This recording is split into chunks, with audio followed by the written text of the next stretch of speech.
What happens when royalty meets reality television and refuses to play by the rules? In just 37 seconds, one comment would send shockwaves through the studio and transform what was supposed to be a light-hearted chat into the most uncomfortable moment in British television history.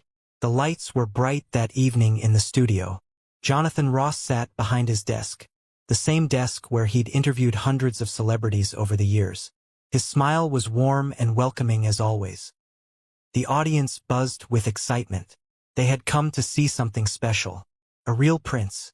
Prince Harry, the royal everyone thought they knew, was about to sit down for what should have been a fun conversation. Jonathan stood up as Harry walked onto the stage. The audience erupted in applause. Harry waved, but his smile seemed tight. There was something in his eyes, something that suggested this was not going to go the way anyone expected. "Welcome, welcome. So good to have you here," Jonathan said, extending his hand. Harry took his hand limply, barely making eye contact. "Thanks for having me," he said, his voice flat. They sat down. Jonathan's energy was infectious as always. He leaned forward, ready to make his guest comfortable. "So, how are you finding everything? Must be quite different from what you're used to." Harry glanced around the studio with a look that could only be described as disdain. "Yeah, it's different. Definitely not as grand as the settings I usually find myself in." The audience laughed nervously. Jonathan chuckled, trying to keep things light. "Well, we do our best here.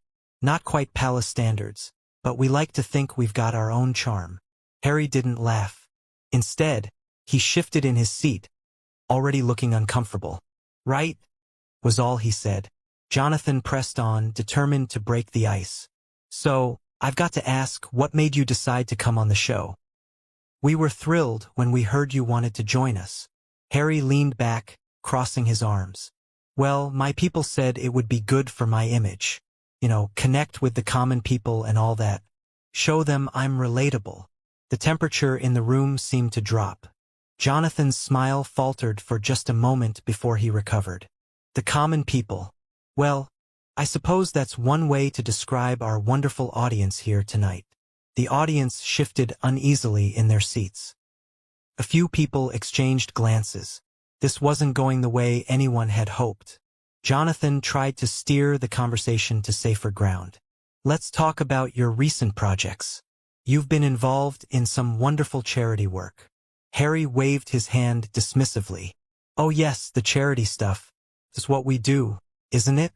Noblesse oblige and all that. Someone has to help the less fortunate." Jonathan's eyebrows raised slightly. He maintained his composure, but anyone who knew him could see the frustration building. "Well, the work you do certainly makes a difference in many lives." "I should hope so," Harry said. "I mean, I give up quite a bit of my valuable time for these things. People should be grateful." The audience was completely silent now. The atmosphere had grown thick with tension. Jonathan glanced at his notes, trying to find anything that might turn this around. "You mentioned your people earlier," Jonathan said carefully.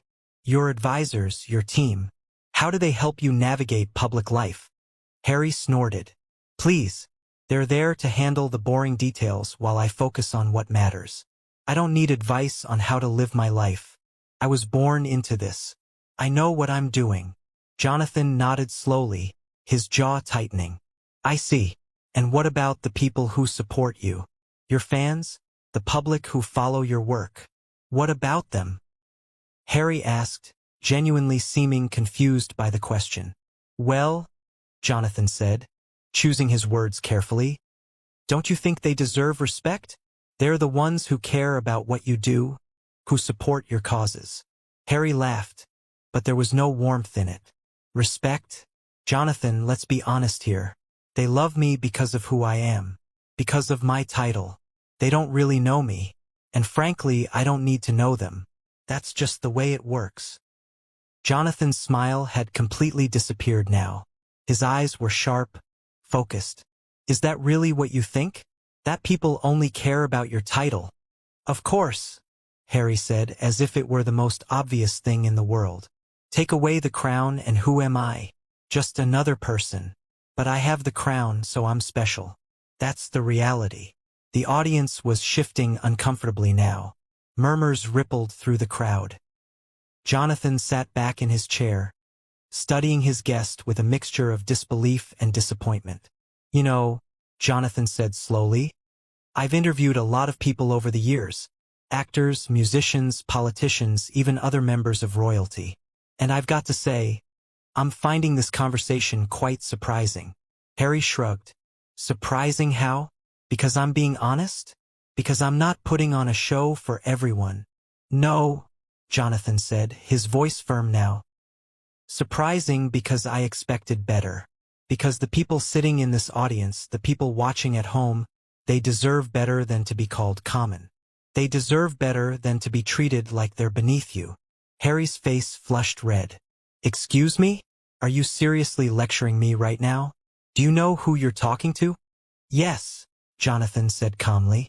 I'm talking to someone who seems to have forgotten that titles don't make you better than anyone else.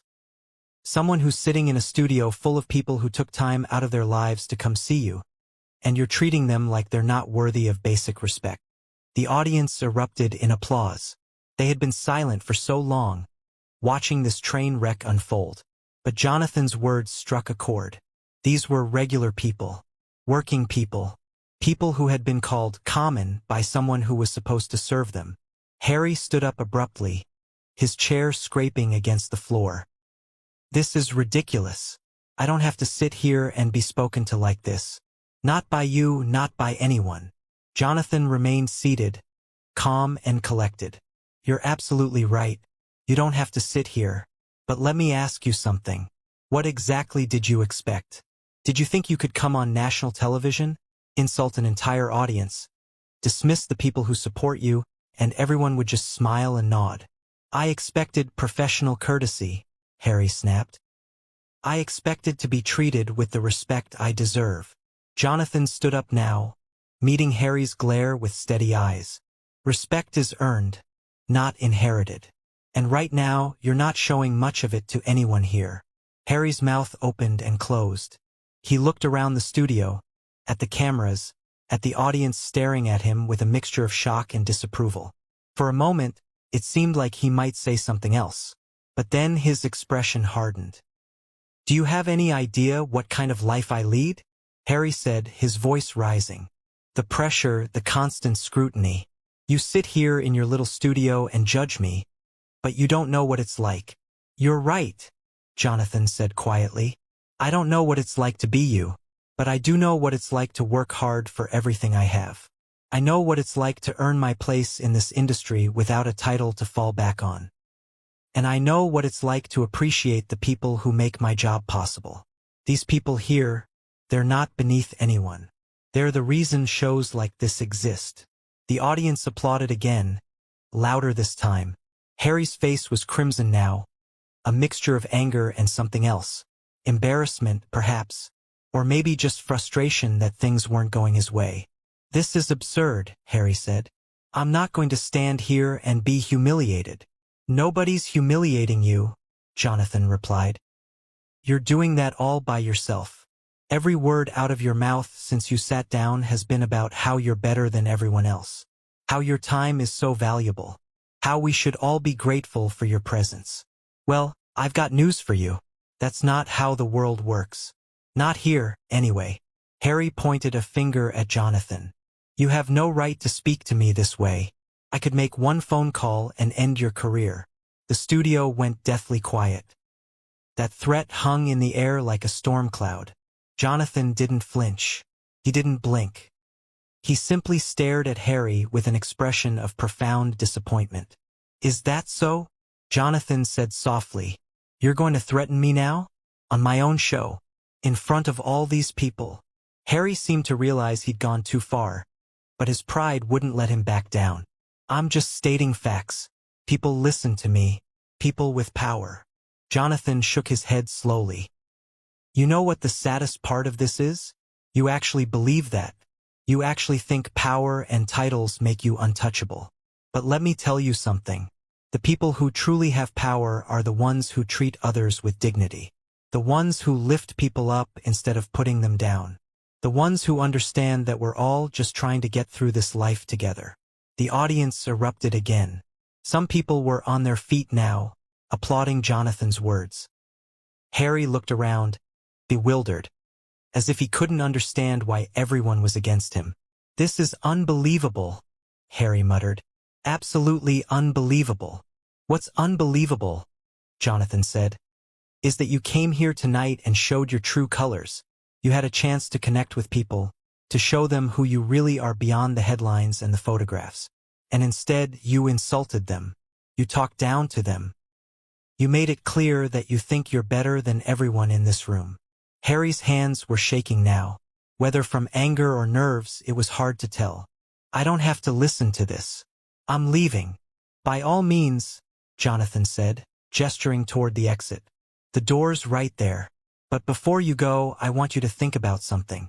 Think about all the people who look up to you. The kids who see you as a role model. The families who support the causes you claim to care about. What do you think they're going to see when they watch this?" Harry stopped mid-step. For just a moment, something flickered across his face. Doubt, maybe, or the realization that this wasn't going to simply go away. But then his jaw set, and the mask of arrogance returned. "They'll see exactly what I want them to see," Harry said. "My people will handle this. They always do." Jonathan laughed, but there was no humor in it. "Your people can't spin this. Not when it's all on camera. Not when every word you've said is recorded. You walked in here thinking you could say whatever you wanted because of who you are. But the truth is, actions have consequences. Even for princes." "Are you threatening me now?" Harry demanded. "No," Jonathan said firmly. "I'm just being honest. Something you claimed to value a few minutes ago. The truth is, you've shown everyone here tonight exactly who you are. And no amount of damage control is going to change that." Harry turned back toward Jonathan, his face twisted with anger. "You think you're so clever, don't you? So righteous. But you're just a talk show host. A nobody who got lucky." The words hit the air like a slap. The audience gasped. Even the camera operator seemed shocked. Jonathan stood there, absorbing the insult. And when he spoke, his voice was ice cold. "You know what? You're right. I'm just a talk show host. I don't have a title. I wasn't born into wealth or privilege. Everything I have, I worked for. And maybe that's why I understand something you never will. Respect isn't about where you come from or what title you carry. It's about how you treat people. And right now, you're failing spectacularly." Harry stepped closer, his voice dropping to a dangerous whisper. "You're making a very big mistake right now." Jonathan didn't back down. "The only mistake being made here is the one you made when you decided to come on this show and treat everyone like they're beneath you. I've had enough. This interview is over." "You can't end this," Harry said. "I'm the guest." "It's my show," Jonathan replied calmly. "And I'm asking you to leave now." The studio erupted. The audience was on their feet, some applauding, others simply watching in stunned silence. Harry stood there, looking from Jonathan to the crowd and back again, as if he couldn't believe what was happening. "This is outrageous," Harry sputtered. "You can't just kick me off your show." "Watch me," Jonathan said. He turned to the cameras. "Ladies and gentlemen, I apologize for cutting this short, but I think we've all seen enough tonight. Sometimes the most revealing interviews are the ones that show us who people truly are. And tonight, we've certainly seen that." Harry's face went through a series of expressions. Shock, anger, disbelief. He opened his mouth to say something else, but Jonathan held up a hand. "Please," Jonathan said quietly. "Just go. You've said more than enough." For a long moment, Harry didn't move. He stood there, his chest heaving, his fists clenched at his sides. The entire studio held its breath, waiting to see what would happen next. Would he storm off? Would he say something even worse? Would he finally realize the magnitude of what he'd done? Then, without another word, Harry turned on his heel and walked off the stage. His footsteps echoed in the sudden silence. The audience watched him go, some still applauding, others just staring in disbelief. The cameras followed him until he disappeared through the side door. And then they cut back to Jonathan. Jonathan stood there for a moment, collecting himself. When he spoke again, his voice was steady but filled with emotion. "I want to say something to everyone here and everyone watching at home," he began. "You are not common. You are not beneath anyone. Your lives matter. Your work matters. Your dreams and struggles and triumphs matter just as much as anyone else's, regardless of their title or status. Don't ever let anyone make you feel less than you are." The audience erupted in the loudest applause of the night. People were cheering, some wiping tears from their eyes. Jonathan had stood up for them. He had defended them when someone with power and privilege tried to diminish them. And in that moment he became more than just a talk show host. He became a voice for everyone who had ever been made to feel small. Jonathan waited for the applause to die down before continuing. "I've been doing this job for a long time. I've interviewed some incredible people. People who inspire and entertain and challenge us to be better. Tonight was not one of those nights. But maybe in its own way it was important, because it reminded us all of something crucial. Character isn't about birth or wealth or titles. It's about how we treat each other. It's about recognizing the humanity in everyone we meet." He paused, looking directly into the camera. "I don't regret what happened here tonight. I don't regret standing up for the people in this audience, for the people watching at home, because that's what we should do. That's what matters.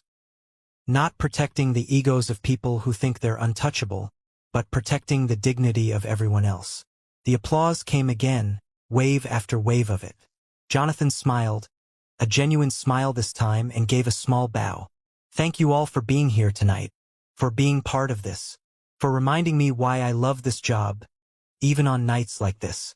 You're all wonderful, every single one of you." As the show cut to commercial, the cameras captured one final image.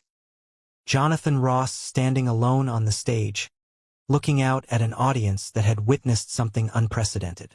Something raw and real and completely unscripted. They had come expecting a pleasant chat with royalty. Instead, they got a masterclass in dignity, in standing up for what's right, in refusing to bow to arrogance and entitlement. Backstage, the atmosphere was electric. Crew members were buzzing. Phones were ringing off the hook. Everyone knew they had just witnessed television history. Not the kind of history they had planned for, but the kind that happens when real emotions and real conflicts play out in real time. And somewhere, probably in a car speeding away from the studio, sat a prince who had learned a hard lesson. That respect cannot be demanded. That titles do not grant immunity from accountability. That when you treat people as if they're beneath you, eventually someone will stand up and remind you that no one is above common decency. What happened that night in the studio became more than just a moment of television drama. It became a symbol, a reminder that in the end, how we treat others defines us far more than any title ever could. Jonathan Ross had invited a prince onto his show, expecting a conversation. What he got instead was a chance to show the world what true leadership looks like. Not the kind that comes from birth, but the kind that comes from character. From choosing to stand up for people who cannot always stand up for themselves. The interview that was supposed to last 30 minutes ended in just over 15. 37 seconds after it began, the tone shifted. 37 seconds where a simple comment about common people revealed the chasm between expectation and reality. 37 seconds that set the stage for one of the most dramatic confrontations ever broadcast on British television. The lights in the studio eventually dimmed. The audience filed out, still talking amongst themselves, still processing what they had seen.